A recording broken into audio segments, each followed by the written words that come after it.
జగన్ మేనమామ కమలాపురం మాజీ ఎమ్మెల్యే రవీంద్రనాథ్ రెడ్డి సంచలన వ్యాఖ్యలు చేశారు.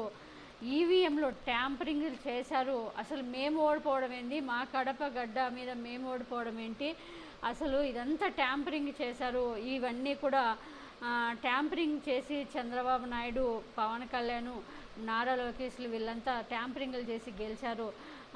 ఇక్కడ రైల్వే కోడ్లో జనసేన గెలవడం ఏంటి, అసలు ఇక్కడ జనసేన గుర్తే తెలియదు ఎవరికి అంటూ కూడా చేశారు. అంతేకాకుండా సింగపూర్లో కూర్చొని టెక్నికల్గా ట్యాంపరింగ్ చేశారు.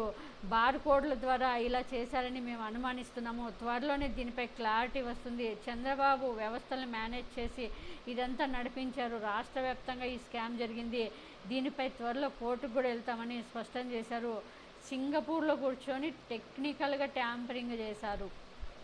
బార్ కోడ్ల ద్వారా ఇలా చేశారని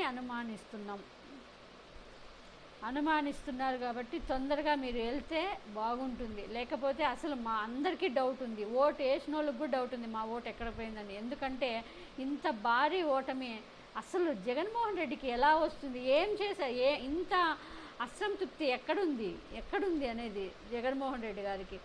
కాబట్టి తప్పకుండా తొందరగా నిర్ణయం తీసుకుంటే బాగుంటుంది. దీనిపైన ప్రతి ఎమ్మెల్యే ప్రతి నియోజకవర్గంలోనూ ఈ కంప్లైంట్ చేసేలా కూడా యాక్షన్ తీసుకుంటే ఇక్కడైనా ఇంకా బయటికి రాండి. ఇంకా అయిపోయి తప్పదు. ఓడిపోయాము. ఇంకా మళ్ళీ ఎలా లేవాలి. జగన్మోహన్ రెడ్డి గారు చెప్పారుగా, నాకు ఓటమి కొత్త కాదు, మళ్ళీ ప్రతిపక్షంలో ఉంటాం, మళ్ళీ పోరాడతామని. ఇంకా పోరాటానికి ఇంకా మనము రెడీ కావాలి. మా అందరి అండ ఉంటుంది. ప్రతి కార్యకర్త ఈసారి ఇంకా బాగా యాక్టివ్తో ఇంకా వస్తాడు. ఎవరైతే కోపం మీద టీడీపీకి కూటమికి ఓటేశారో వాళ్ళు కూడా ఈసారి మనతో పాటు వస్తారు. వాళ్ళ తప్పు తెలుసుకుంటారు. మళ్ళీ జగన్మోహన్ రెడ్డి గారికి అండగా ఉంటారు.